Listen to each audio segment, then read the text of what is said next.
আমার মনে হয় পৃথিবীতে জন্ম নেওয়া প্রত্যেকটা প্রাণী জীবনে খারাপ অ্যান্ড ভালো টাইম আসে। আর যদি সঠিক মানুষের কথা বলি, আমি প্রাণীদের কথা মানে প্রাণীর মধ্যে মানুষ পড়ে, তবে আমি অন্যান্য প্রাণীদের কথা বাদই দিলাম, আমি মানুষের কথাই বললাম। কারণ ভাগ্য তো শুধু মানুষেরাই বিশ্বাস করে, জানে না অন্য বাদবাকি পশুরা বা পাখিরা মানে কিনা ভাগ্য বলে কিছু, তারাই বুঝতে পারবে, তাদের ভাষা তো আমরা জানি না, তবে আমাদের ভাষাটা আমরা জানি। এই মানুষদের কথা বলছি, এই আমরা মানুষরা খালি ভাগ্যকে দোষ দিই, আমিও নিজেও দিই। কারণ আমি মানি কি ভাগ্যে যেটা লেখা থাকে সেটাই হবে। তবে এমন কোনো মানুষ নেই পৃথিবীতে যার ভাগ্যে খারাপ লেখা নেই। দেখো আমি তোমাদের সঙ্গে শেয়ার করছি, যারা আমার ভিডিওটা দেখবে তারা দেখবে তোমাদের কপালে হয় না এমন কেউ আছো? প্লিজ কমেন্ট করো যদি কেউ থাকো যে আমার জীবনে খারাপ কখনো ঘটেইনি।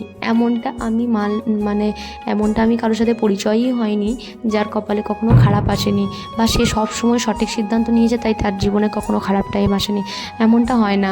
আমাদেরকে ভাগ্য ঘুরিয়ে ফিরিয়ে নাক দেখায়। কখনো যতই তুমি সঠিক সিদ্ধান্ত নাও, তাও তোমার জীবনে খারাপ টাইম আসবে। আর তুমি যদি ভুল সিদ্ধান্ত নাও, তাও তো তোমার খারাপ টাইম আসবেই আসবে, এটা তো কনফার্ম।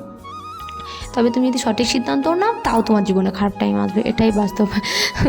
আমি অন্তত এটাই বিশ্বাস করি যে ভাগ্যতে আমাদের খারাপ লেখা আছে, আর খারাপ লেখার থাকাটা খুব দরকার। না হলে ভালোর পরিমাণ যদি অতিরিক্ত বেশি হয়ে যায় বা সবটাই ভালো থাকে, তাহলে আমরা মানুষের না বড্ড অহংকারী হয়ে যাই। আর এই অহংকারকে ধ্বংস করার জন্যই আমাদের জীবনে খারাপ টাইম আসাটা খুব দরকার। আর এই খারাপ টাইম আসে বলেই আমাদের অহংকারের পতন ঘটে। বাই দ্য ওয়ে, আমি অনেক জ্ঞান দিয়ে দিলাম। তো এখন বলি, নমস্কার, আমি পল্লবী, তোমাদের সামনে নিয়ে এসেছি নতুন একটা ভিডিও ভ্লগ যাকে বলছি। তো ডেলি ভ্লগের মতন এটা হচ্ছে 7 ব্লগ। তো তোমাদের সঙ্গে শেয়ার করছিলাম, 6টা পার্ট অলরেডি শেয়ার করা হয়ে গেছে।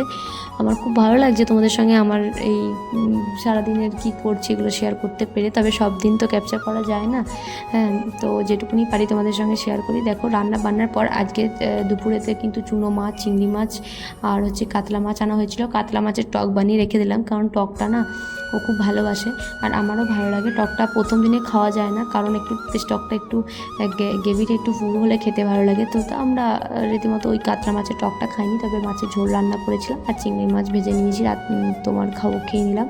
আর বাকিটা চুনো মাছটাও টক করে দিয়েছিলাম। তো যাই হোক, টক আমরা আজকে খাইনি, তবে আজকে রাত্রের মেনুতে ভেবেছি একটু রাইস বানাবো। আর তাই জন্য আমরা বিকেলে বেরিয়ে গেছিলাম। আমাদের না সবজি খাওয়া হচ্ছে না, ওই জন্য ভেবেছি কি যে রাইসের সঙ্গে একটু সবজি মিক্স করে খাবো। তো ওই জন্য একটু গাজর, ক্যাপসিকাম এসব কিনে নিয়ে আসলাম। ফ্রাইড রাইস বানাবো, আর তার সঙ্গে একটু চিকেন। আমাদের দুজনেরই না চিকেনটা খুব খাওয়া হয়, মাছ আর ডিমটাও খাওয়া হয়, তবে মাছটা খুব কম খাওয়া হয়, ওই জন্য একটু মাছটা বেশি করে নিয়ে এসেছিলাম। আর এদিকে চিকেনটা আছে, চিকেনটা বানিয়ে নেবো চটপট করে। তো রাইসের সঙ্গে চিকেনটা বেশ ভালো লাগবে।